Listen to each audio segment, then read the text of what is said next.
Don't try to take on the COMEX. Don't try to take on the bullion banks. If you own SLV, sell it for PSLV or for the real thing.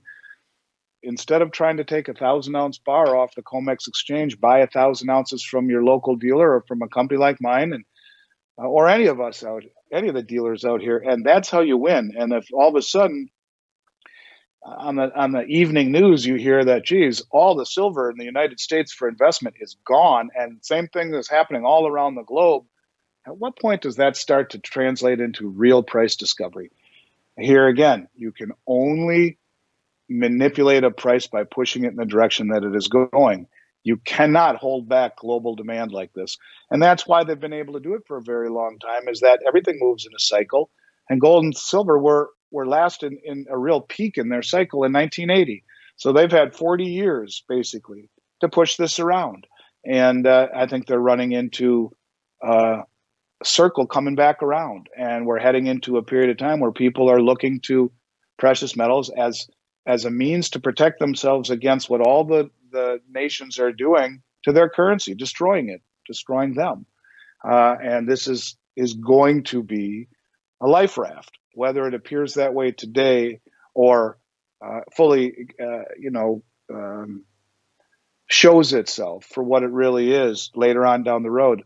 Look here again, the most well-funded, well-informed, sophisticated investors on the planet are front-running this. They've been buying it and taking possession. And one of the interesting things that I saw here in the March delivery month was somewhere in the neighborhood of 20 or 30 million ounces pulled off of COMEX. Now, in the last year, we saw all these deliveries on COMEX. And when they're delivered on COMEX off of the registered account, they would be given a warrant, meaning they can't be touched any longer. They're not part of what COMEX can do. They belong to someone with a warrant. But I would always think to myself, why the heck are these guys not pulling it off of the exchange altogether? Just having it leave the building? Well, I think there was some people trusting the exchanges. And now when you see 20, 30 million ounces leave the building, I don't know, could that be Tesla? Could that be Panasonic? Could that be Apple? Samsung? Are they actually doing what we said they ought to be doing? And they probably are, buying it, not talking about it, pulling it out of the building and bringing it onto their premises to secure future production. That, again, is a very big development to me because all of the deliveries that we saw last year, the majority of them never left the building. They were delivered, given a warrant so that they belong part and parcel to whoever it is that bought them, but they were still inside the building. Now to see things leaving the building is just another progression in what I've been talking about for a while, and that is the most sophisticated traders on the planet are removing counterparty risk.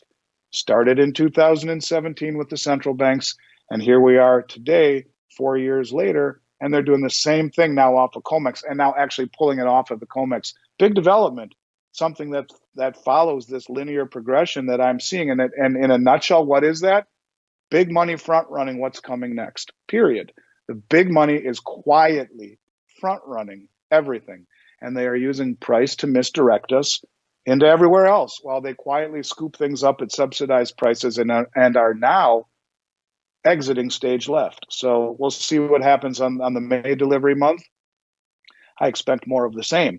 But let's not forget they're using other avenues to do it, including exchange for physical out of London, and also backdooring the ETFs. 90 million ounces last month were taken out of SLV, after record inflow the month before in February. So all the tricks are being used by the big money, all of them centered around misdirection, which we've talked about ad nauseum. And I stick to it. The big money, privately, quietly, and with great misdirection, is doing just that, removing metal from the floor and taking possession of it now more than ever. So the big money is doing it on a big level. We can do it on a small level. We'll meet somewhere in between. But I'm still very convinced, again, not trying to be trite, but do not let the misdirecting price throw you off the bull. And that's what they'll try to do. And for a lot of people, they will get thrown off. They will just not be able to take the pain. And this is another reason to never buy on margin.